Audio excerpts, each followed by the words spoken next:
Go on.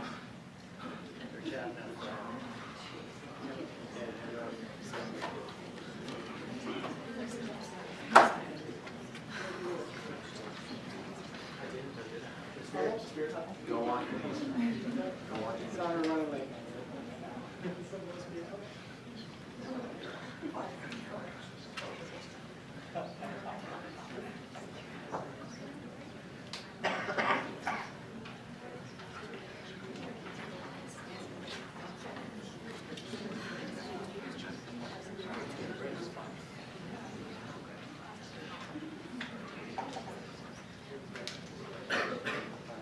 Hi, everybody.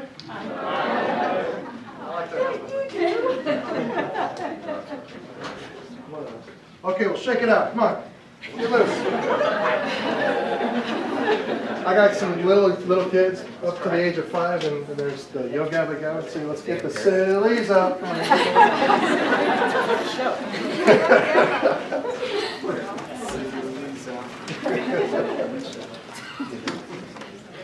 Oh, thank you. All right. Make your mask up. Oh, A little loose in the back there. oh my. Roaming, no. No. Okay. James Madison? Sure. Oh, yeah, he looks like a. Yes, I believe you know him. All right, so we'll go ahead and get started by introductions of ourselves, and then we'll pass it over to you, and then we'll ask our questions. So a little bit about me. My name is Will Hull. You may have seen me once or twice. And I actually am an alumnus of the We the People program. I was a Unit 2 state champion with the 99 team. And I actually, for my professional career, I actually work in the nonprofit field, and I help nonprofits with their fundraising software. So anytime you get those emails from friends saying, donate to my fundraising page, I show nonprofits on how to use it. It could be annoying to you, but it's great stuff for the world. So that's pretty much who I am. My name is Sue Davis, and I taught at Worcester High School for 26 years, and then the last 10 years I was the Teaching American History Grant Director, and your lovely teachers have participated in that. That's why they're so awesome. Anyway, I just retired, and I've been judging We the People for 10 years, so happy to be here. And I'm Fred Locken. I'm Dean for the Webb College Division, which includes the history, political science, and law disciplines. And I'm a professor of political science at Truckee Meadows Community College, and have been involved in We the People here in the state of Nevada for the past 11 years.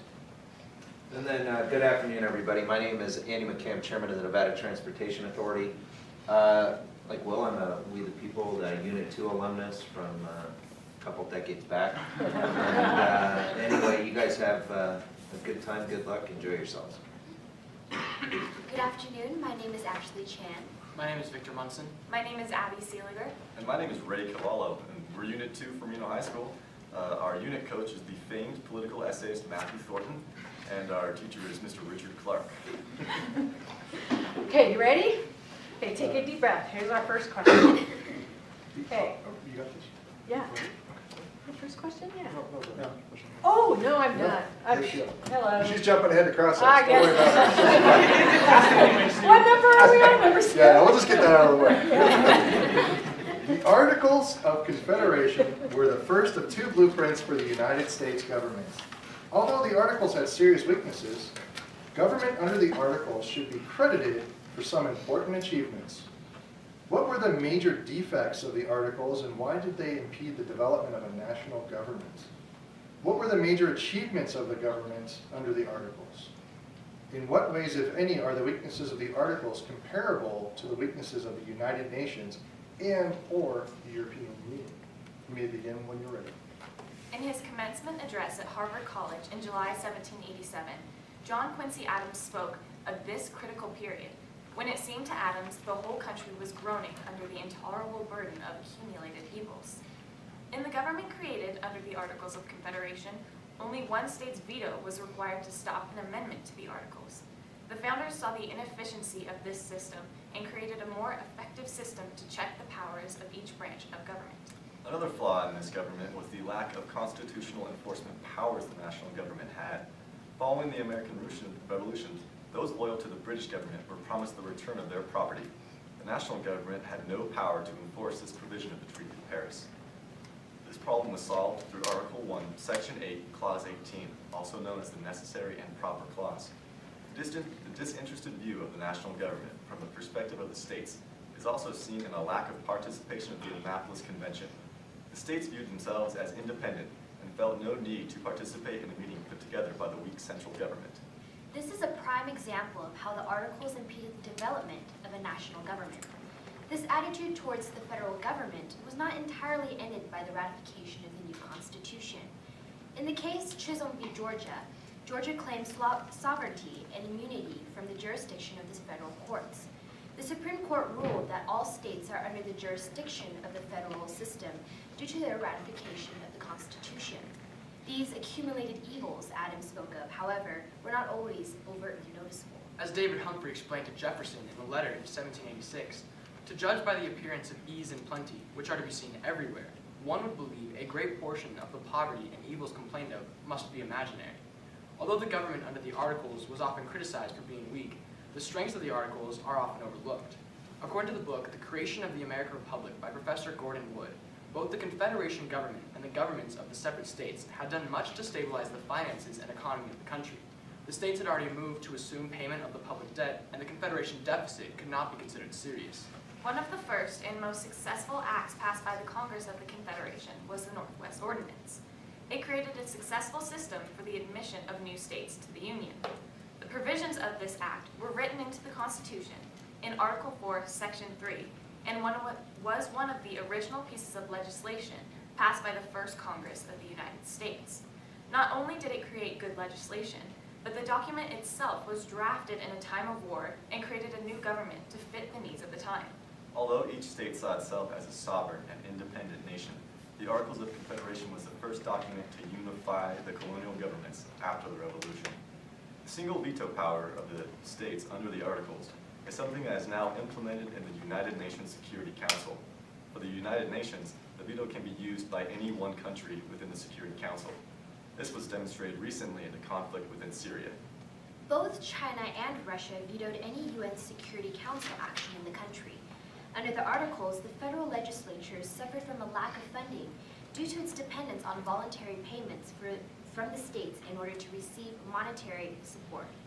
The United Nations deals with a similar conundrum, as it too depends on the voluntary financial support of its members in order to receive funding. Not only are the Articles of Confederation shadowed by the United Nations, they also share some qualities with the European Union.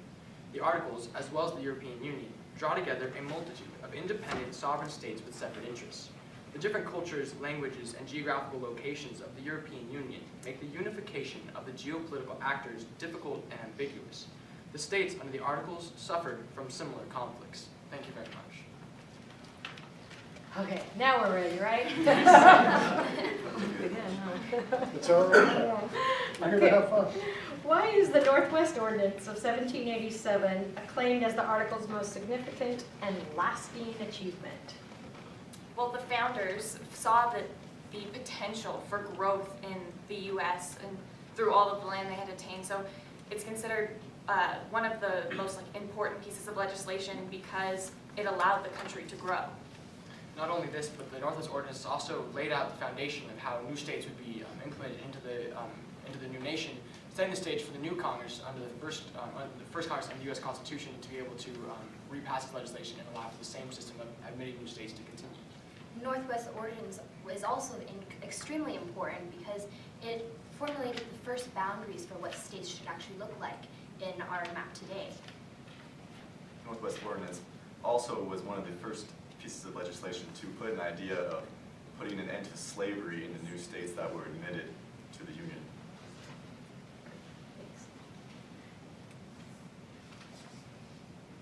What problems arose because Congress under the Articles did not have the power to levy and collect taxes, and along those same lines, to raise an army? As George Washington said simply when he was asked this question, he said, "No money." And without any money, the legislative branch or the government formed under the Articles of Confederation had no power or infrastructure because it had no money. Another problem created by the Articles' inability to be able to collect taxes was that the state representatives from each state actually had to be paid by their own state governments and were not paid by the central government due to the fact that there wasn't enough money in the central government in order to pay for these representatives.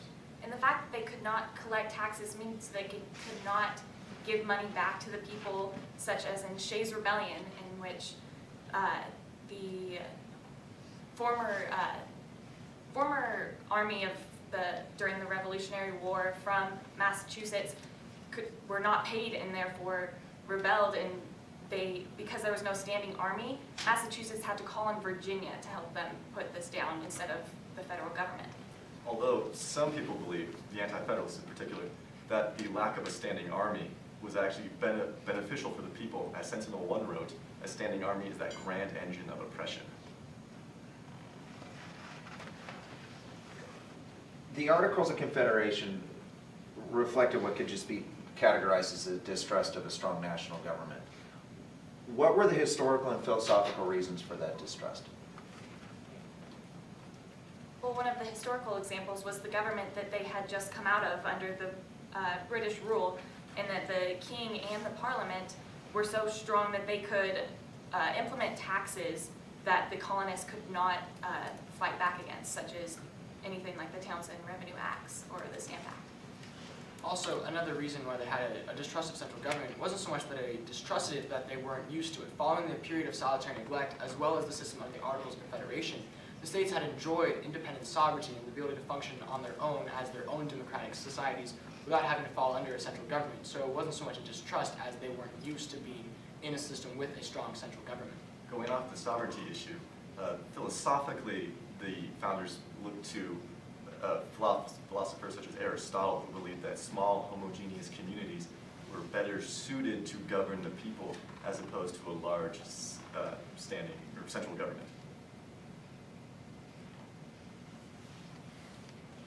Okay, the next question is actually two questions, so I'll ask it first. Under what circumstances, if any, can distrust of government serve useful purposes?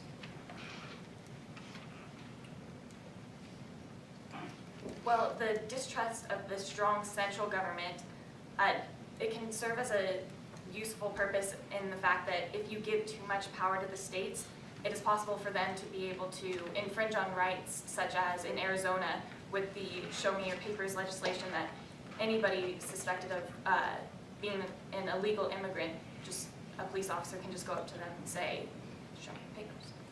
A great example of a strong distrust of the government leading to benefits for a nation would be the civil rights movement as a whole.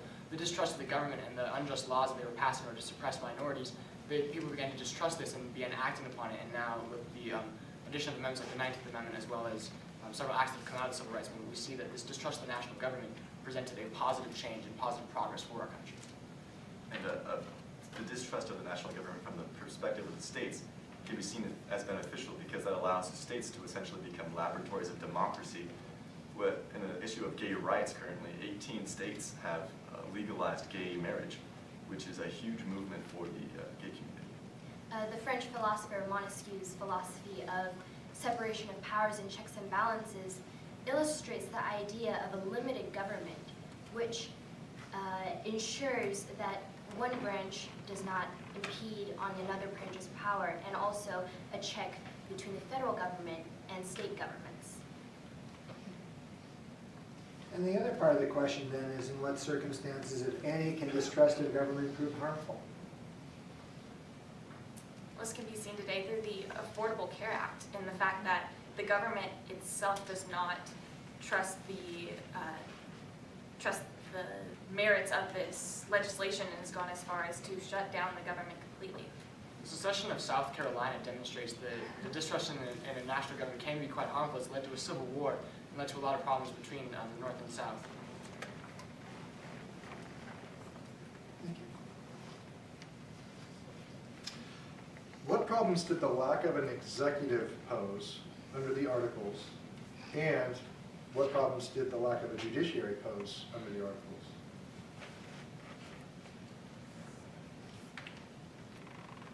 Well, the lack of an executive under the Articles proposed many issues having to deal with enforcement powers of standing armies, such as with Shays' Rebellion, and later after the ratification of the Constitution, the Whiskey Rebellion, in which Washington, as the president, had to personally lead the troops down into South Carolina to oppress the Whiskey Rebellion. Under the Articles of Confederation, there was no system of a judicial branch or an executive branch, which contradicts the philosophical idea of checks and balances. According to Montesquieu, without checks and balances, the government would not work together. The problem of having a judiciary in a system like the Articles of Confederation, or any confederation for that matter, is that without the judiciary, the Articles are faced to rely on state judiciary systems and state problems in order to resolve conflicts, which was difficult without a standard of a judiciary to regulate problems between different states and regulate laws that are conflicting between separate states.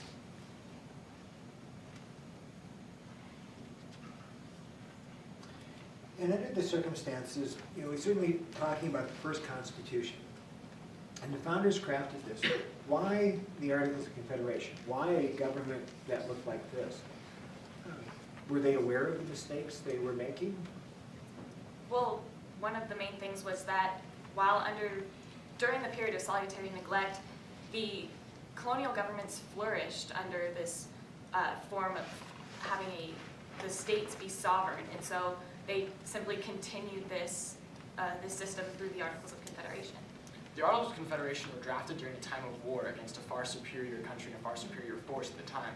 And the Constitution itself was put together rather quickly and in a way that was just needed in order to get a unified government together in order to win this war against the British in order to gain our freedom. And going off of what Victor said, in Article 3 of the Articles of Confederation, it states hereby shall form a league of friendship, in which it was a first unifying document to unite the nation into one cohesive group. And under the circumstances, in your testimony, you certainly talked about the various reasons why. But ultimately, why do you think the Articles of Confederation failed? I think one of the main reasons was this lack of enforcement, and that it caused public unrest that they could not. It caused public unrest that the laws and laws passed could not be implemented or enforced, which was changed through the president in Article 2, which stated that he may faithfully execute the laws.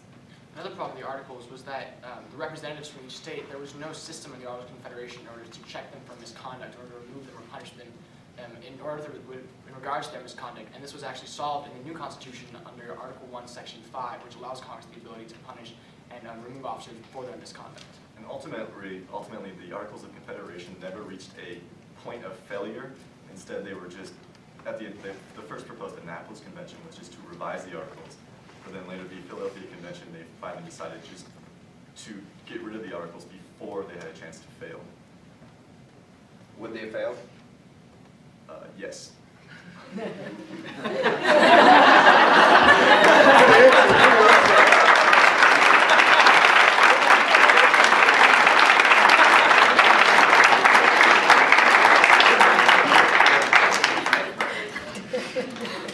want me to start?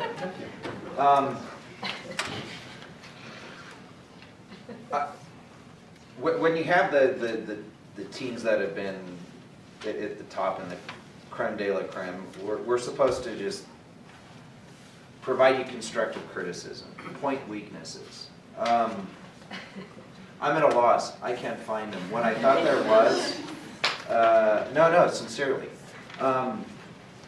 When I thought there'd be, the so-called chink in the armor. There wasn't. I thought you guys were going to miss the obvious on the Northwest Ordinance and related to slavery. You picked it up. I mean, this can be categorized nothing more than an excellent presentation. The balance amongst the team, the knowledge, you brought up constitutional examples.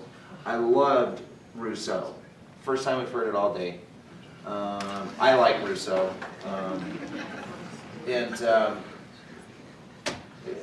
Great work. I mean, that's all I can say. Great work. Thank you. Really, really good work. And I would agree, it was a fine job. There were a couple of things. From a constructive point of view, I appreciated that you didn't want to spend too much time on the United Nations or the European Union, but wow, you didn't spend much time at all.